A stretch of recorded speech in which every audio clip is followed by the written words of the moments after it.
everyone, and either welcome or welcome back to the Gender Libertarian Podcast. If you do like this, please rate, comment, and subscribe. You can find me on iTunes, Google Play, Stitcher, SoundCloud, Spotify, YouTube, and on my Patreon page. Okay, guys, we are in the home stretch of the general election season. We have roughly 2 weeks left before Election Day, but 2 weeks and a couple of days, depending on what day you're listening to this. And this past week has been one hell of a week. You can definitely tell we're getting very close to Election Day, and we had a lot of stuff happen this week. So let's go ahead and get into it. I will go ahead and start where I have been starting, and that is with the unemployment numbers. And there is a bit of bad news there. For the week ending on October 10th, new initial unemployment claims rose to 898,000. Which is a definite uptick from where we've been. We've been kind of in the mid 800,000, so it is kind of creeping back up closer to 900,000, which is not good. I'm wondering how much of this is factoring into now also, obviously, school closings and everybody that would normally be working for schools. I wonder if they're now, especially since it's the middle of October, it's pretty obvious if your school hasn't opened by now. They're not going to open for fall semester, I wouldn't think. So I think a lot of those support staff might be finally hitting the unemployment rolls for the first time. But not good news. It's creeping back up, which is not what I wanted to see, especially not this time of year, because, it's getting to be the holidays, and it's just nobody wants to be unemployed over the holidays. That's just sad, I've been there. It sucks. So fingers crossed that this is just a 1 week little blip and we kind of start going back down to falling numbers. But to have numbers rise that sharply, that fast, is not a very good sign. So we shall see what happens over the next couple of weeks. But moving forward to all of the other things that happened this week. We'll go ahead and start with the Barrett confirmation hearing. That went from Monday to Thursday, technically. The only days that Barrett was there was Monday through Wednesday. So, thankfully, this confirmation hearing was much more subdued than the Kavanaugh hearing, which obviously we didn't start at the starting point of having increasingly ridiculous rape allegations being made against the person in question who was being confirmed, which that probably helped a bit. But we did still have questions about her faith and the people of praise and all of that stuff, which we've already discussed that. Throughout the hearing, she seemed fine. Very even-tempered. There's nothing here that would give anybody pause to not vote for her, on the Republican side. Whereas opposed to the Kavanaugh hearings, you did have some people having questions about the allegations, about his temperament, and everything like that. You're not going to get any of that with Barrett. So I suspect that she will be confirmed along party lines. The vote is supposed to be on the 22nd, which is this upcoming Thursday. And I expect this is going to end the way that we all thought it was going to end.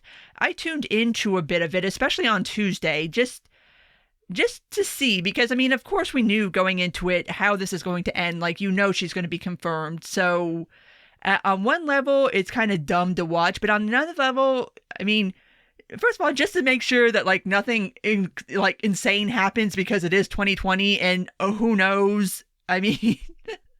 I put nothing past this year anymore. So just on the off chance that something disqualifying happened, I wanted to be able to say I saw it, but nothing of the sort happened. It was actually a pretty good hearing in the way that there was a lot of discussion about her judicial philosophy and kind of things along those lines, and that is what's supposed to be discussed in a confirmation hearing. I'm not supposed to really know what somebody did in high school or whether they liked beer or what, any of that. I still cannot believe the Kavanaugh hearing happened, but thankfully this wasn't that. So we did actually have some conversations of value to come out of these hearings, and there was one section, and I think actually Ben Sass touched on this with her a couple of times over the few days, but kind of a civics lesson in how cases actually get to the Supreme Court in the first place. And this explainer was kind of in the vein of explaining that it's not as if the Supreme Court justices can just wake up one morning and decide they're going to overturn Roe or Casey or the ACA or anything else. Like, there's a whole pathway that cases have to take, starting in the lower courts and then going up to the higher courts, and then eventually you can apply to have your case heard by the Supreme Court, and then the Supreme Court will decide if they want to take your case, if they think there's merit. If not, if they think that the lower court did not rule correctly, or that there are still like underlying questions that weren't entirely addressed. So it was nice to kind of have that little civics lesson, because I think a lot of people don't realize that it's a process. Like, it takes years to get a case in front of the Supreme Court. And it was touched on briefly, but a lot of the cases that were filed last year in response to some of the statewide abortion bans and the laws that were put in place, those still have not reached the Supreme Court status. And that's been over a year at this point. So yeah, it's a long process. And for the Supreme Court to take a case, there has to be some sort of question that merits their attention. They don't take every case that people apply to them. Like, they only take about maybe 15 to 20 a session. And obviously hundreds of people apply to have their case heard by the Supreme Court. So definitely a very high selection process. And they can just decide that we don't particularly want to take up that topic, so we're not going to. So that was good. A lot of discussion about stuff that people don't normally think about. And it was interesting that Barrett is an originalist. And this topic came up a lot, and it came up a lot online by people who do not understand what originalism is. So here's the best way to explain this. It's a judicial philosophy that says that when you're looking at a particular law, you take into context what the writers of that law intended for the law to do. Now, contrast that with a textualist, which is someone more like Gorsuch. Gorsuch is a textualist. Textualists look at the law and just look at what the law states. They do not look at what the intent was of the framers of the law. They just look at the text of the law. So, like, a good way to explain this is, in the last session, we had that case where the Supreme Court ruled that discrimination on the basis of sexual orientation, employment discrimination, is in fact illegal. And when Gorsuch wrote the majority opinion on that, he took a very textualist approach, and saying that because the defense of this, the opposite side of this, was that when the Civil Rights Act was written, when they wrote, you cannot discriminate on the basis of sex, they were not thinking about sexual orientation. They were just thinking about biological sex. And Gorsuch's opinion was that it doesn't matter. It says clearly you cannot discriminate on the basis of sex. Discriminating on the basis of sexual orientation is indeed discrimination on the basis of sex, and so therefore it is illegal per the Civil Rights Act. So that's textualism. How Barrett would have decided in that case, I mean, I don't know, but she would have taken into account what those who wrote the Civil Rights Act and the fact that they weren't speaking on sexual orientation when they wrote that, and took that into account when deciding if discrimination on the basis of sexual orientation was or was not covered by the Civil Rights Act. So it's an interesting difference, and it's interesting. And that's not to say that Trump has any kind of particular opinions on these sorts of things. I don't think he's really all that deep a thinker when it comes to this sort of stuff. But it's interesting to see that he put up somebody like Gorsuch and also somebody like Barrett that have two different judicial philosophies. Like I said, I don't think he really thinks about it all that much, but it's kind of stark. Usually you kind of pick one or the other. So it was interesting to see the difference between those two candidates. A lot of discussion on two particular areas of law that are going to be, well, one more relevant than the other, because we already know she will be hearing a case on the ACA once she is confirmed and seated on the bench, because there is one slated right after the election. And that case touches on the idea of severability. And to try to explain severability, especially in the context of the case that she's going to be seeing, severability asks the question, like, if a part of a law or statute is eliminated, is that elimination basis for elimination of the statute in its entirety? So when we're talking about the ACA, the argument here is that since the individual mandate has been eliminated, is that grounds to strike the entirety of the ACA? And so that is the case that they're going to be hearing in the very near future. An ongoing theme of the confirmation hearings was Barrett being asked to basically prejudge certain cases, being asked point blank, would you overturn Roe? Would you overturn Casey? Would you overturn the ACA? And that's kind of how this conversation started anyway. And here's the thing. I understand why members of the Judiciary Committee ask these questions. Like, I get it. I know they're on TV. They're expected to ask these questions. A Supreme Court nominee can't answer those questions. I mean, you can't ask somebody, especially in the case of like severability in the ACA, on a case that you know she's going to be adjudicating. You can't ask her to prejudge the case. Like, that's absurd. Like, she can't answer for you if she would overturn Roe because, as she explained several times, which, God, the patience of this woman. I hate being asked the same question more than once, and I swear to God, she was asked this question dozens of times in different forms of what you would do in some crazy hypothetical. If you had a case in front of you, what would you do? Would you overturn Roe? And the answer is, and I feel like her answer is the correct answer, is that I can't answer that question for you. I can't tell you how I would judge on a case that's not in front of me. Like, I don't know what the facts would be in that particular case. I don't know what the question would be that is being put to me to decide. So I can't commit to something that doesn't exist. And so, like I said, the poor thing got asked that question so many times. And it kind of also prompted a discussion on the topic of stare decisis, which is also another legal philosophy, which is a deference to case law that has already been passed, whether it is lower courts deferring to what higher court rulings have been, whether it's Supreme Court deferring to prior Supreme Court cases. And the idea is that under stare decisis, you don't overturn already established case law, especially case law that involves things that would impact how citizens behave in their everyday lives, like taking abortion. Women make they make the decision on whether or not to have an abortion based around the fact that abortion is legal. People make decisions on their insurance based around the ACA. So if you are going to remove those things and no longer have them there for people to kind of arrange their lives around, you have to have a very good reason for doing so.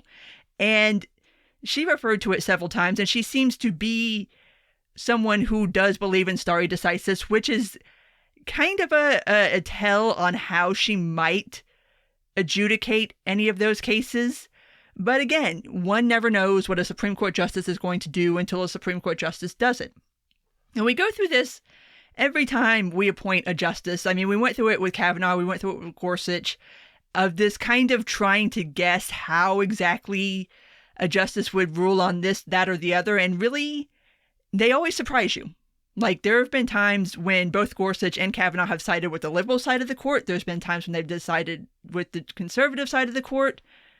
I mean, you can't really tell because the point is that they're judging a specific set of facts that are in front of them at that given moment. So you can't really prejudge. And obviously, you can't ask somebody to prejudge a case because that is incredibly prejudicial. Like, how would you feel if you were a plaintiff or a defendant and you're going in front of a judge that has already said publicly on national television how they would rule in your case? I mean, that would be grounds to ask for a recusal. So no, she can't answer that question. So, of course, it didn't stop anybody from asking and asking and asking and asking and asking and asking and asking. Why do we have to have so many days of questioning anyway? Like, I don't really understand. Like, just ask and keep it moving. Like, I don't know. Anywho, The other thing, well, actually two other controversies to come out of this. Both are just absolutely freaking stupid as fuck. The first one is the sexual preference versus sexual orientation controversy, which I wrote about that for this week's Substack, which if you haven't subscribed yet, go do that, because I discussed this a little more in depth over there. But at one point during the confirmation hearing, Barrett was asked about whether she would vote to uphold or not uphold LGBTQ rights.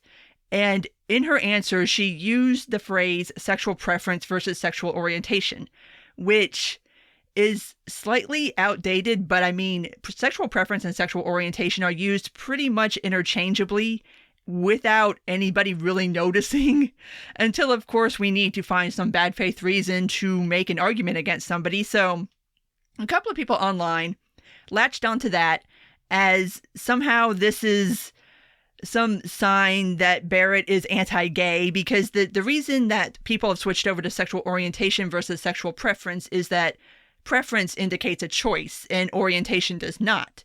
So yeah, that was just, oh my God, it was so stupid. It was so freaking stupid. But of course, because this is where we are at and Twitter runs everything now, two things happened. So later on in that same day, both Cory Booker and Hiroto, I think that's how you pronounce her name, both hammered her on that point, because I'm sure somebody brought it up to them because they saw it online. We had think pieces written about it. And then the Merriam-Webster dictionary, I shit you not, people, like go read the Substack. It is all in there, but they went in and stealth edited the definition for the word preference to put down at the bottom where it had originally linked to preference and then also sexual. They put a note there that now that is using preference next to sexual is offensive. Like, they did that. I have the screenshots in the Substack. Go look at them. But it was just, I'm like, are you kidding me?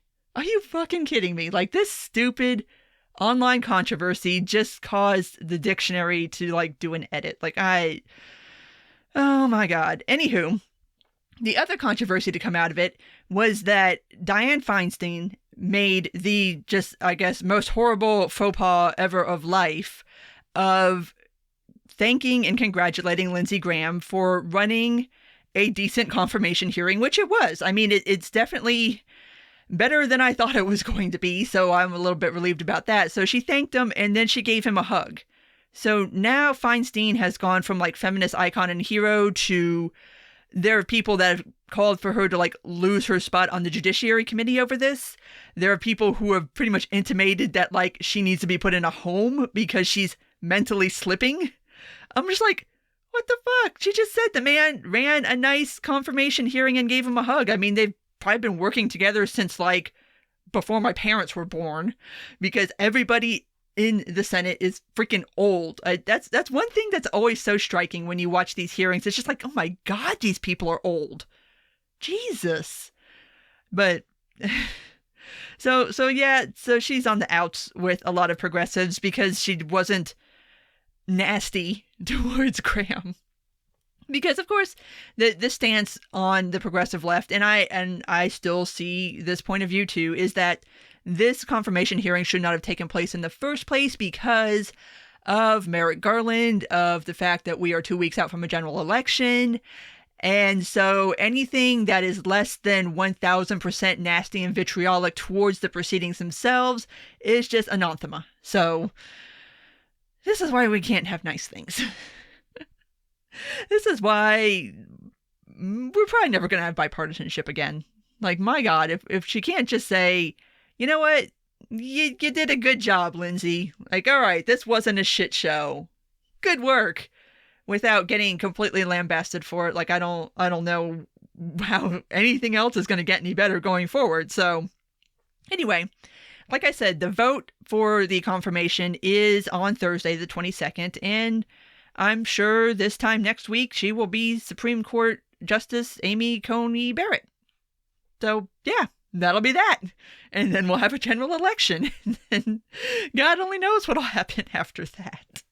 But moving on, like I said, last weekly roundup, we did not have a presidential debate this past week. What we got was dueling town halls. Biden had scheduled his first with ABC. That one ended up being hosted by George Stephanopoulos. And then Donald Trump finally, officially, I guess, we already knew last week that the debate wasn't going to happen, but I guess then he finally formally pulled out. And then he got his own town hall at the same time as Joe Biden's on NBC. So it was set up purposely that way, allegedly, per the rumor mill, because Trump wanted to try to smoke Biden in the ratings. He wanted to have it at the same time, just so he could show that, hey, look, I outdrew Sleepy Joe. Anyway, that's not what happened. And it's interesting that that is not what happened. Final numbers were 13.9 million people watched the Biden town hall. 13 million people watched the Trump town hall. Going into this, a lot of people expected Trump to kind of have the advantage here, not necessarily because he's a bigger draw, but because NBC was hosting it on more platforms than ABC. I watched the Biden one, and the only way to watch that one was either you watched it on the television, or if you were streaming it, you streamed it off of ABC News. It wasn't on YouTube or any other platforms or anything like that. It was just strictly the ABC platforms. Trump's, they did on NBC, MSNBC, CNBC, and their online outlets. So theoretically, Trump should have been able to beat Biden just by the sheer fact of there was more ways to watch the Trump town hall than there were the Biden town hall. So make of that what you will. I watched some of the highlights from the Trump one. I watched the Biden one in its entirety. I chose to watch that one because I felt like there would be something more of value and something more perhaps informative in watching the Biden one versus the Trump one, because you already know what the Trump one was going to be. There was nothing surprising there, and it doesn't look like there was anything of particular surprise there, although there was certainly some noteworthy stuff. As far as it went, it's kind of a grab bag for both guys. The most notable parts of the Biden one, aside from the comment that cops should just shoot people in the leg and not anywhere else, which that's not how this works. Biden said that he will say his stance on court packing before Election Day, but would not commit to it at the town hall, saying that he has to wait and see how this situation ends up, which is referring to the Barrett situation, which we already know how it's going to end up. We knew then, we've always known how it's going to end up. So I'm not entirely sure what Biden is waiting for here. I don't know why he won't just go ahead and commit one way or the other, but allegedly he is supposed to formally commit to his public stance on court packing sometime before Election Day. It was, Biden is Biden. And I feel like I said this a lot during the Democratic primary debates too. It's you already know what you're getting with Joe Biden. You already know about the gaffes. You already know about kind of the word salad, which there was one notable word salad. There was one young black gentleman there who asked him point blank why black people should vote for him, other than referencing his comment that he made on Breakfast Club, that if you don't vote for him, you ain't black. So we got this word salad that touched on college and home ownership and how a Biden administration is going to make this easier for black people. And it was just kind of a mishmash of stuff that didn't really make a lot of sense, but they were words and they came out of his mouth. And this poor kid, and he was a kid, I think he was a college student, looked particularly unimpressed by the whole thing. Oh my gosh. And there was a lot of commercials too, a lot of commercial breaks. That was really weird to me. I didn't think there was going to be any commercial breaks at all. And there was a good 5 or 6. And it was a 90-minute town hall. We're not talking 2.5, 3 hours here. I'm just good God, how many commercial breaks are we going to have? But there was that. And like I said, Biden is Biden. It is what it is. Out of the Trump one, the big news was that he would not denounce QAnon. And also that he wouldn't say when the last time was he had a negative COVID test. which I'm more interested in the QAnon one at this point, because this is something that is starting to emerge coming out of the right / the GOP, and that is a refusal to denounce QAnon. Oh boy. You would think they would have learned their lesson with the alt-right. You would think that they would have learned that playing footsie with extremist wackadoos does not end well for the GOP, but apparently not. And apparently QAnon are going to be the newest fringe wackadoos that the GOP plays footsie with in order to get their votes. And this whole spiel is like, oh, they're against pedophiles. And they're like, you know who is against pedophiles? Everybody who isn't a pedophile. Like, that's not like some kind of merit. Like, everybody's against pedophiles except for people who like having sex with children. So that's also not like the entirety of what QAnon thinks. And whether he knows how the whole conspiracy started and all of that, and kind of how it is centered around him and kind of treats him like he's some sort of demigod that's going to usher in I don't even know what anymore. Like, there was a rumor going around that like QAnon people believed that this past Thursday that like JFK Jr. was going to come back from the dead because he's not really dead and replace Mike Pence on the ticket. I don't even know what the hell is wrong with these people anymore. But they've pretty much been taken over by the hashtag Save Our Children people because of the pedophilia thing. And now it's just like, y'all are a hot mess. That's some hot mess shit right there. I can't even keep up with it anymore. But yeah, it's becoming a thing for the right to not denounce QAnon. Ronna McDaniel was just on some show today, and she also refused to denounce QAnon or repudiate them. Oh boy. Yeah. So there's that ball of crazy. So whether this changed anybody's minds, I highly doubt it. As far as I know, I have not heard anything to the contrary. We are still having a presidential debate in person this upcoming Thursday. So if anything changes, I'll let you know. But as it stands right now, we are still scheduled to have what would have been the third, but will now be the second and final presidential debate, I guess. I don't know anymore. Like scheduling does not make sense to me anymore. I have no idea what's going on anymore. This election season has gone completely off the rails. Like, we are in bizarre, uncharted territory. And then we have the New York Post stories. I say stories plural because they've done a couple pieces on them. I'm going to try to explain this as best I can. And as far as sort of my feelings on this from like a social media perspective, I do have a piece coming out for Arc Digital where I discuss that a little bit more, but obviously I'll touch on it here.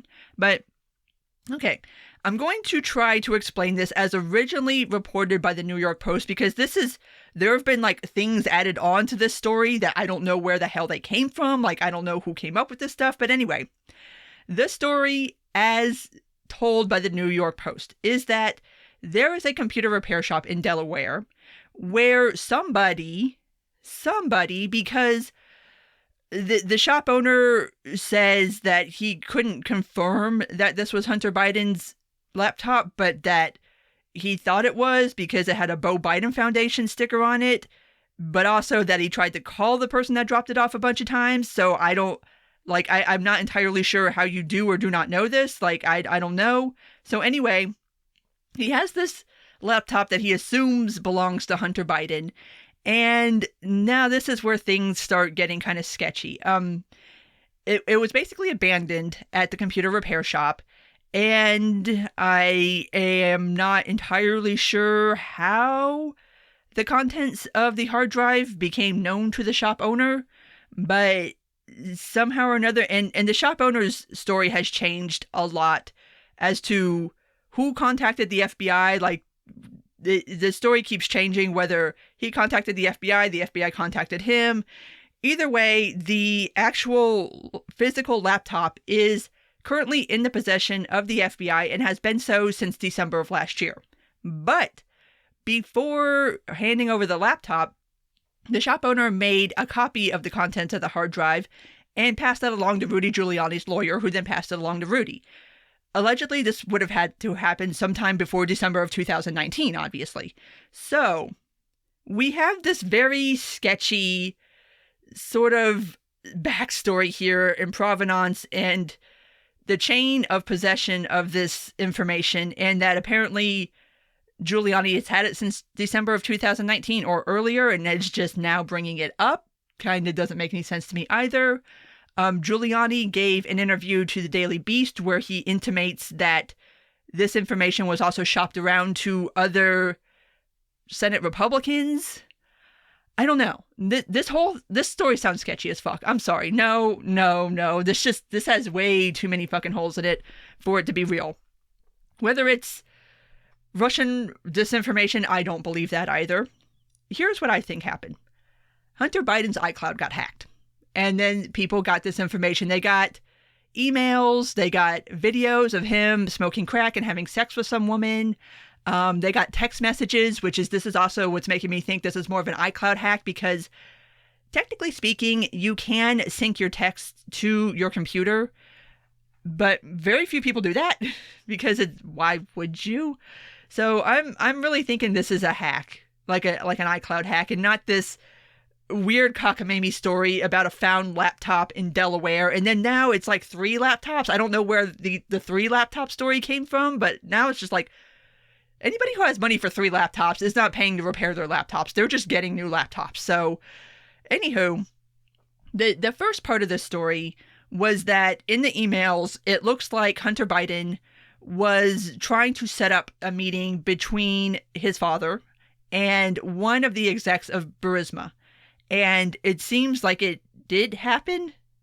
Like he at least was in the vicinity of Joe Biden, because he thanked Hunter for introducing him to his father. And then they're like, oh, I want to go get coffee sometime, blah, blah, blah, blah, blah.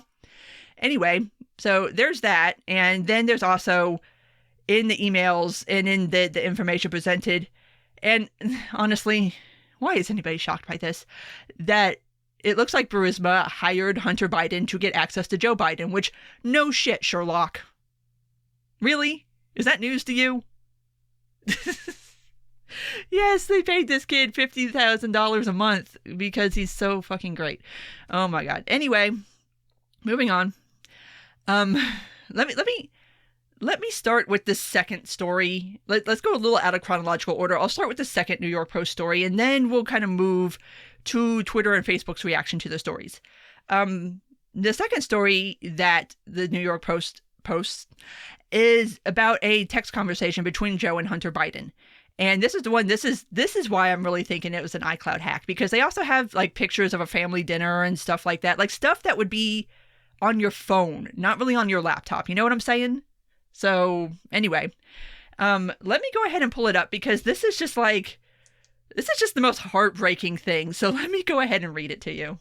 So the first text message in the string, and this was from February 24th of 2019. So right before Joe Biden announced that he was running for president, at 6:57 in the morning. This is what Joe Biden texted to his son, Hunter Biden, who at that moment was in rehab for drugs, because we already know Hunter Biden has drug problems. Like, this is not news. So he texts them, "Good morning, my beautiful son. I miss you and I love you, Dad." Come on, man. That is so sweet. He loves his son.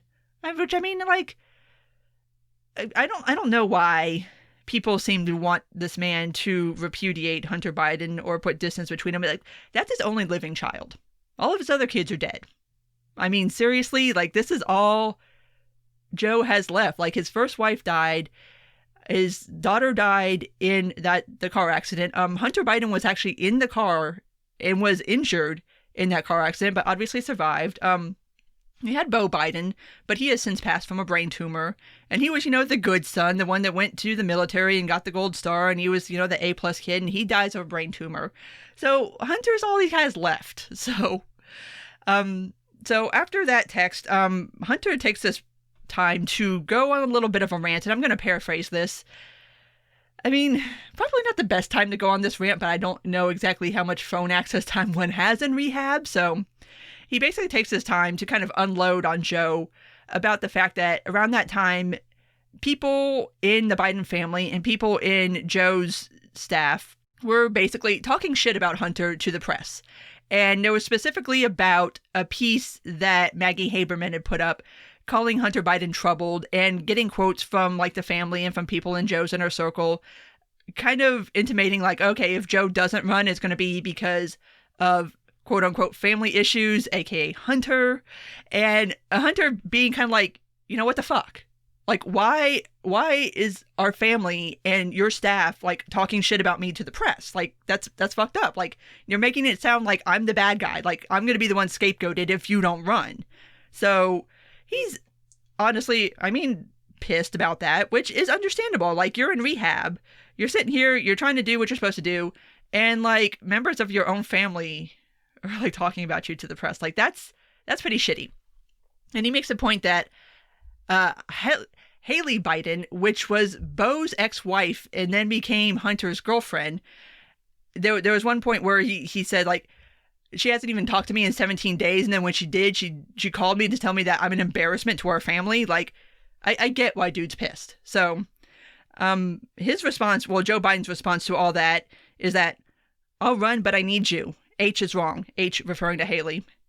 Only focus is recovery, nothing else. Your girls are so smart, truly amazing, very focused. Naomi very upset with Kay, which Kay is Kathleen, Naomi's mom, Hunter's ex-wife. When you can and feel like it, call. Positive my text, etc. is a target. Love. Like, I don't know what the New York Post was trying to prove by running this. I know how it was taken online, which is basically like, what is this supposed to be, a dunk on Joe Biden? That he like loves his son and cares about his family? Like, what? Like, what am I supposed to infer from this? Like, is this, are you like trying to say that this is some like something to smirk at or something that's funny? Because it's not. Like, addiction's not funny. Like, Joe Biden is trying to help his son as best he can. And like, yeah, we know the Biden family is messy. Like, no shit. I mean, this family has been in the public eye for what? Like, I mean, really, like, ever since Joe Biden was vice president, which has been, good God, 20 years now? I mean, when he was Obama's vice president, I mean. So, yeah, 12, 8, no. Okay, I can't do math. It's like 15. But, yeah, we already know Hunter Biden is messy. We already know he has drug problems. We already know he started dating his dead brother's ex-wife, and that's another point in there that he is mad that kind of nobody urged him to make super clear that he didn't start dating her until a year after Beau died. So people have been intimating that this was like an affair that was going on while Beau was alive. Apparently not. Anyway, we know they're messy. We know that. I mean, I don't know what else to infer from this other than Joe Biden seems to be a pretty good dad who really loves his kid. So, anywho, now let's back up to the first story that was put up. That was on October 14th. Obviously, the link started circulating on Twitter because, I mean, it's a story. So, Twitter and Facebook handled this two separate ways. Facebook didn't ban posting it. They just basically really throttled any post that had the link in it. Twitter outright banned people from posting and circulating the link, up to and including locking people's accounts for doing it. So, obviously, massive backlash to that. And Twitter's explanation for this was that the story itself violated two Twitter policies. The first one being posting someone's personal information, because in the first New York Post story that shows screenshots of the emails, the New York Post did not redact Hunter Biden's email and phone number. So that violated Twitter TOS on doxing, basically. And then the second reason they gave is referring back to the hacked materials policy, which that was put in place in 2018 to disincentivize people from hacking or taking hacked content and using Twitter as a way of distributing that content.